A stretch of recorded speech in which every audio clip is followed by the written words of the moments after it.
Hey, before we get into your questions for this week's Q&A, I just wanted to take a brief moment while we're in here and just kind of cover a few things that I felt like should be said about dating and relationships in general before we begin.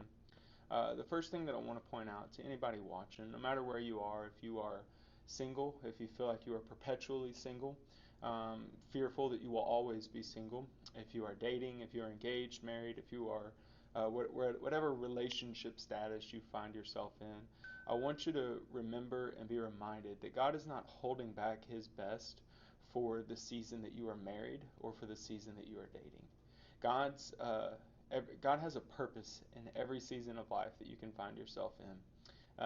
And please remember that every season that we are in has everything required and all of the potential needed to have God's best for me up to that point. When we are single, man, we want to get to this place that we love this. That we love the freedom that it provides. And when we're dating, we want to love that process. And that includes the heartaches that come with it, and the trials and the disappointments, but also the joys and the excitements. And then engagement and in marriage, the same thing.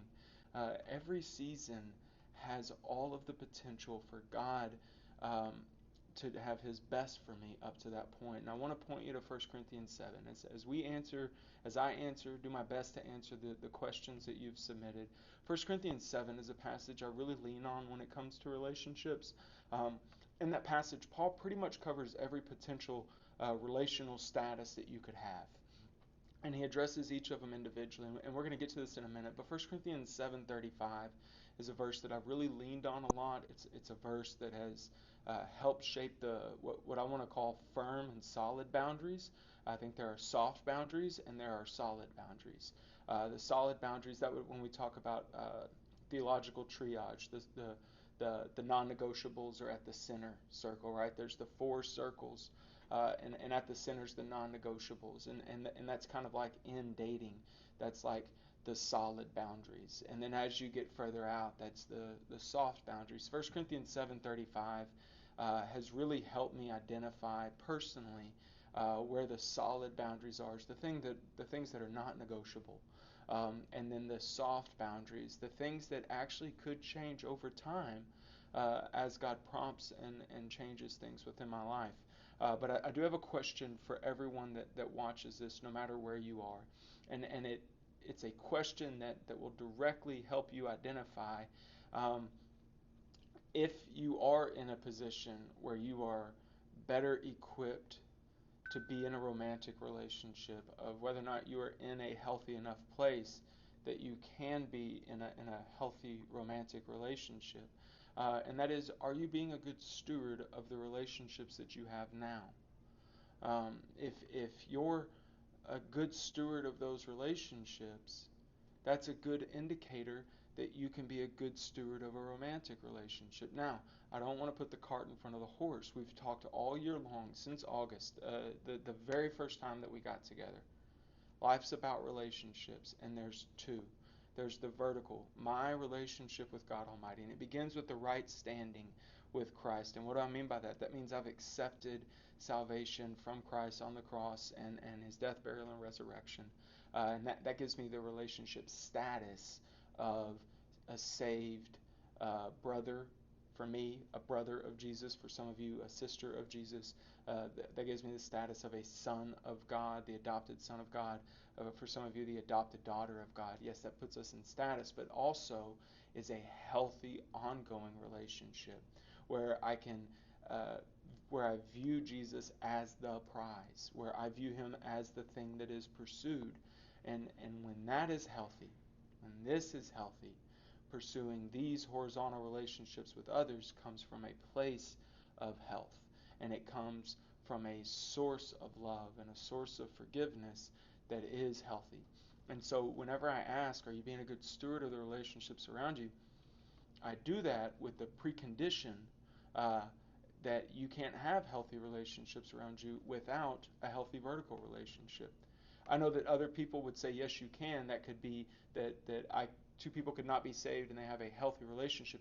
And I would say that from a worldly perspective, that yes, that is true. You could have two people with a mutual respect and a care and concern for one another. However, from a Christian worldview, if Christ is not at the center of that, then that's actually missing the most important part. That's missing the prize. And if it's missing the prize, I would say it might be nice and good, but it is not right. Um, and you understand my heart with that. So I want to give you some more background here on where I personally come from and where I fall on some of the things, and this will help give you some resources potentially.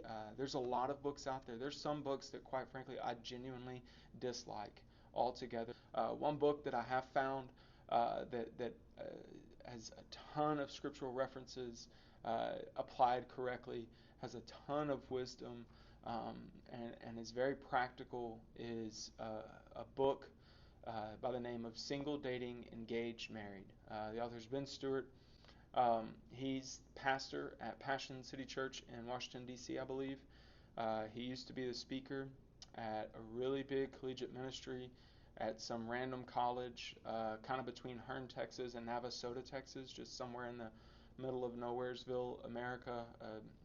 And I don't know. Some people think it's a great school. I don't know about it. But he originally crafted it when he was at A&M. You can find the video series online. There's a Q&A on there as well. I've stolen a lot of his material. I'm going to do my best to cite when it's directly from him, but please know that sometimes I just kind of forgot. It's not intentional. I'm putting this at the front end. There's four guys outside of my own father and mother, in which you can't have my parents. Only I can have my parents. But there's four guys that have discipled me or have been ministers or regular influences in my life that have shaped it. A guy named Nick Cooper, which many of you heard last year on mission trip. A guy named John Strapazon, who, he's got decades of college ministry experience and wisdom. A guy named John Randalls who used to speak at Paradigm for a long time. And then there was this guy named Dale Mabry, who him and his wife Vicky really took me and Jordan under their wings.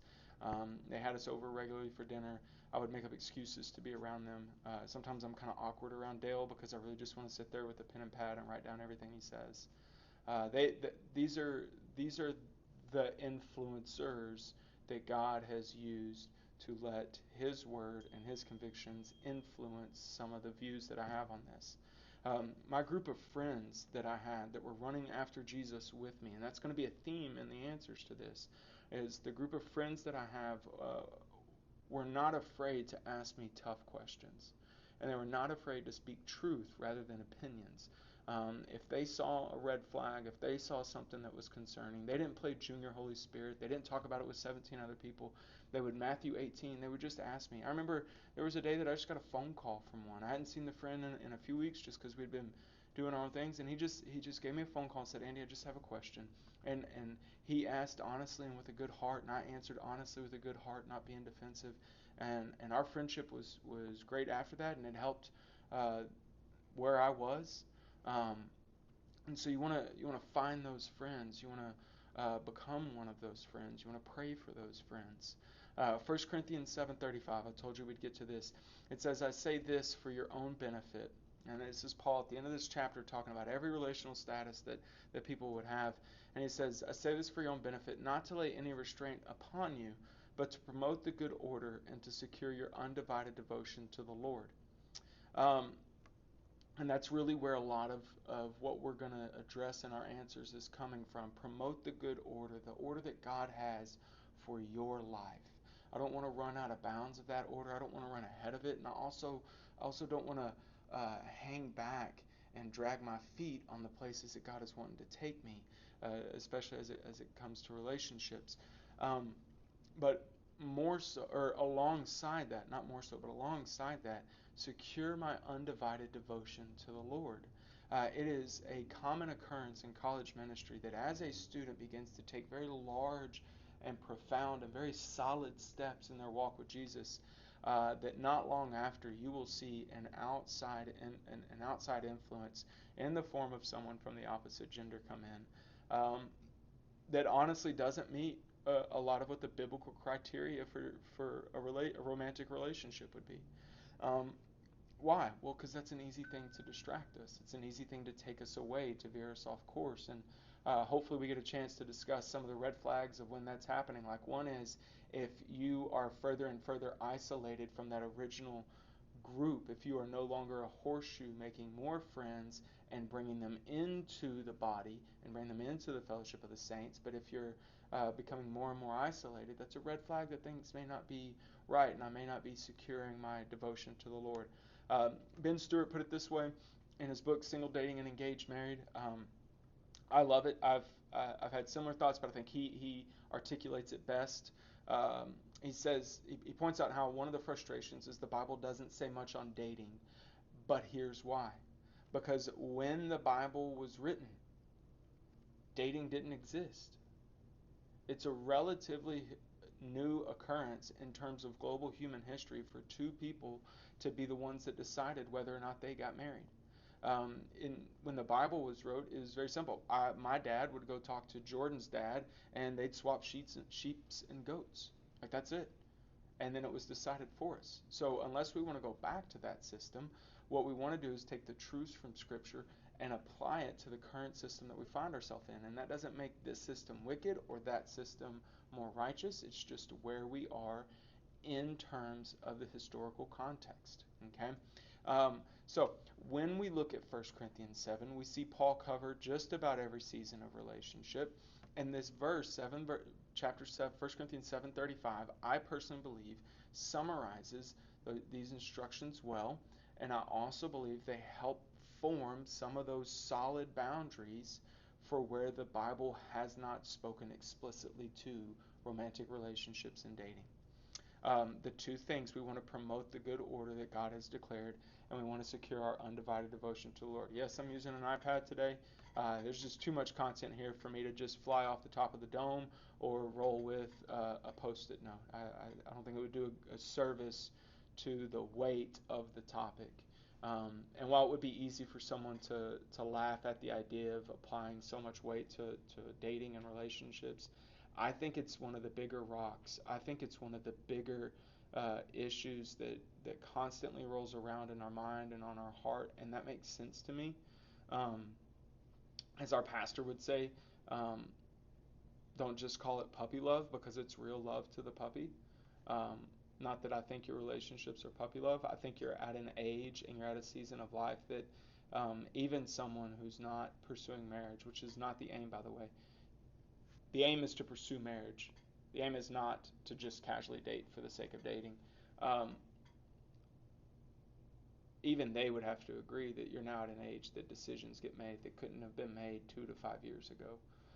You're an eighth grader professing your love for someone. I believe that you love them or that you think you love them. Either one could be true.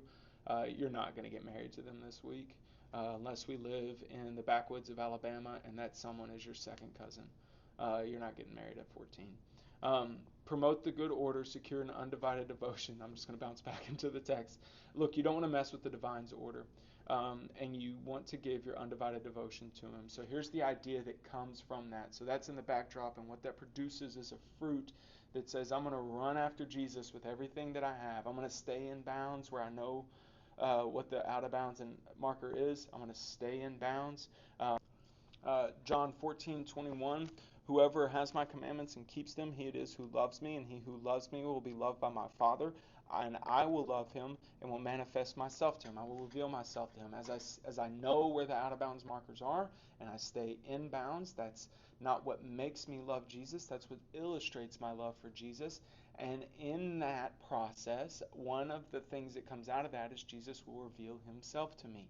And sometimes Jesus will reveal red flags that I missed, and he'll use some of those people in that core group that are really able to speak honest truths into my lives. And sometimes he'll just say, hey, it's not now, it's not then. And those are hard moments. But as I run after him, okay, so as I run after him, there are going to be times that I look up and I notice people around me. I notice somebody that I want to disciple me. I notice somebody that I want to disciple me. And I look alongside, and Ben Stewart said it this way. I think it's a really good articulation and illustration. It says, sometimes I look up as I'm running towards Jesus and I notice they're cute.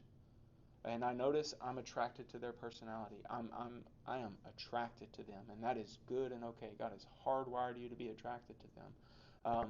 And if you're not attracted to them, okay, then you kind of keep running, and maybe you're not attracted to them now, but as you continue to pursue Jesus, you find that one day you become attracted to that same person again, and now we've got years of friendship together, and we're actually taking off in a romantic relationship. So when I notice them, as long as it doesn't break rule one, consider dating them. Remember, rule one is actually a two-part rule. Keep it biblical, okay? They've got to be saved. They've got to be pursuing Jesus, all right? And then I want to keep it legal, okay? So if you're 19 and she's 15, that's illegal. I don't care what you feel. I don't care what you think. It is illegal. And if it is illegal, then it is unbiblical. So then it in turn violates 1A. All right, so keep it legal, keep it biblical.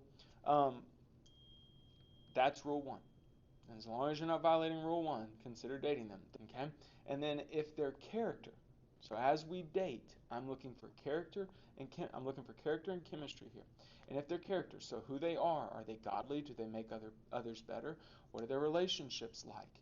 Do they have a brand new set of friends every 6 months to a year? Because it turns out as the shine wears off and people get around them, they end up repelling others because they have poor character, because they're untrustworthy, because they're constantly stirring up strife. Do they treat their family well? Do they hold on to grudges? Are they easy to forgive? Are they manipulative? Is their character godly? Okay. How do they respond to things? So I'm looking for character and I'm looking for chemistry. Okay. Do I have fun around them? Is the conversation easy? Is it okay when there's no conversation? Am I glad to be seen with them? This does not mean are they a smoke show? This means are you glad to be seen with them? If you're embarrassed by somebody, don't marry them. Please don't marry them. And if you're not going to marry them, then please don't date them. Okay? And if you know you're not going to marry them, please don't date them. If there's no option of marriage, don't date them. Okay? Because all dating is a process with an end.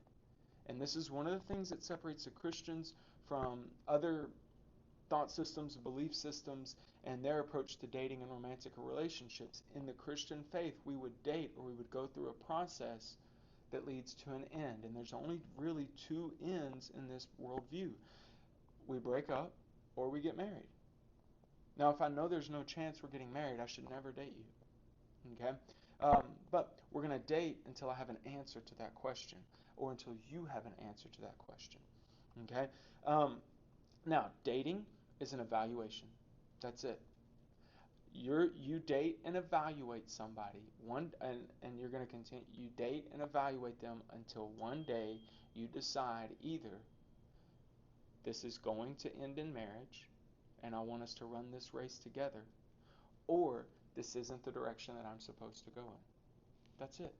And sometimes it's real obvious things that lead to that, and sometimes it's not so obvious things, and those are probably the hardest breakups to have. When I can't tell you what's wrong, just that I know this isn't it. Okay?